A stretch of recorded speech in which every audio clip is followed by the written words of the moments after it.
In 1985, you were either like Tom Cruise level famous or no one knew who you were. Yeah. Because there's no social media. There's this middle class of fame that sort of exists now that's you're famous enough to like get the attention of every woman. Are you a fan of dating apps like Tinder, Bumble, Yeah, Hinge? they're great. I'm a fan of abundance. Do all of it. That's fine. I will say though that using Tinder and then not using Instagram is a mistake. I think that's a problem. I think never going up and cold approaching women is a mistake if you only do social media.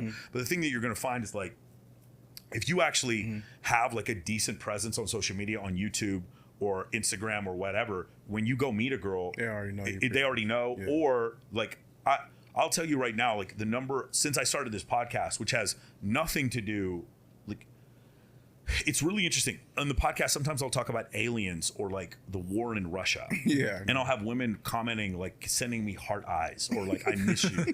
It is because status is status is status. They don't care what you're talking about. They just like hearing you talk. Exactly. Yeah. Or if you come off as like there's this thing now called micro famous. In 1985, you were either like Tom Cruise level famous or no one knew who you were. Yeah. Because there's no social media. There's this middle class of fame that sort of exists now that's you're famous enough to like get the attention of every woman. Mike Majerick, you know the guy, the co-host with Yeah, Logan Mike Paul? How'd you say it? Malak. Malak. Sorry, I said his name wrong. Mike Malak. It's a great example where he's famous enough. He's not quite as famous as Logan and Jake, but he's famous enough to where like I've seen the girls he's dated, and he dates some really pretty girls, right? So he's like kind of in this middle class. There's this middle class of fame that sort of exists now. Does that make sense? Yeah. Enough to get a blue check mark, but not quite at the White House like that. Yeah, You understand what I'm saying? Yeah.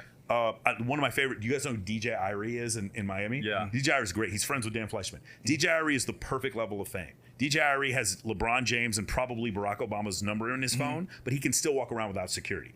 There's this middle class That's of the fame. best. That's the best. Yeah. There's this middle class of fame that sort of exists now, where it's enough to use your fame to start a business and date the girl of your dreams, but you don't have to be George Clooney level of famous. Right. And social media sort of facilitates this middle class of fame that like it could be just as simple as you're just the guy who hosts the cool Sunday party on the yacht every week. Like that little middle class of status and fame that sort of exists now, and men should be able to take advantage of it. The problem is the number of men that take advantage of it is less than 20% of men, and they're having 80% of the and then this bottom third of men is having no at all. That's what's happening. So it's just no competition in the space. That's what he's saying. Because technically, the men that are actually taking advantage of the space, they're getting most of the women. And meanwhile, they think it's some kind of cheat code, and really it's just you're just doing what you're supposed to do as a guy. How important do you feel is it for men that's working on themselves to actually, come up to women that they don't know, let's say in Walmart, and just have casual conversation? How important is that? I don't think you have to go up to women in Walmart. What I do think you have to do, and by the way, this is also for married entrepreneurs. I do think you need to be comfortable talking to women by being around a lot of women. There's two things we're talking about. One is I meet a girl during cold approach for sexual intercourse, and another one is I meet a huge social media influencer who helps me build my business, who comes and supports my business. Dan Fleischman's a great example. He's going to have Model Citizen Fund. When he's there, there's going to be Emily Sears, Lindsay Palis, and Abigail Ratchford. They're going to walk the carpet. Each one of them 8 to 10 million followers on Instagram. He's not trying to sleep with them. He's married. Right. But they come and they bring attention to what he's doing. So those are two different things we're talking about.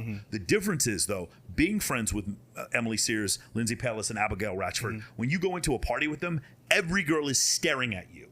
Who the is this guy who just walked in with my favorite model? Right. Who is this guy who just walked into a club with Caitlin Runk and Kindly Myers? Who is this dude? And women are just like, so this guy has status. I need to know who the fuck this guy is. I need to get his attention. And so to me, that's more important than like say the cold approach stuff is like to work on who do you network with and who are you connected to on social media. I think that's probably more important. But if you can't go up and cold approach, that's a huge problem. Right. That's a huge problem. That's what I'm saying.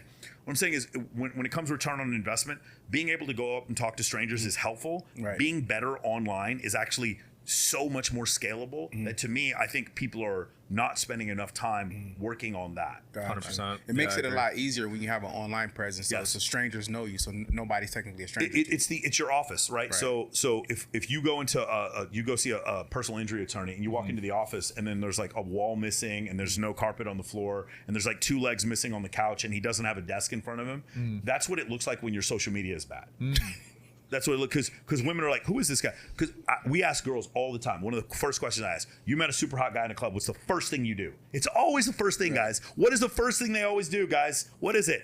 They check the guy's Instagram 100% of the time. So even if you are doing cold approach, again, you have to think of your social media, your online presence as your office, right? I used to pass out business cards. Now they come and they check out my Instagram, and now I'm purveying a message to them. My message is, I mean, I have a girlfriend, but my message is, here's my podcast. My podcast is interesting. These are the topics we talk about. And also here's some lifestyle photos to show that when I talk about male-female dynamics, I actually know what I'm talking about. Here's some irrefutable visual evidence to prove that what I'm talking about is true. And so that's what I try to do. That's what I try to purvey with my social media.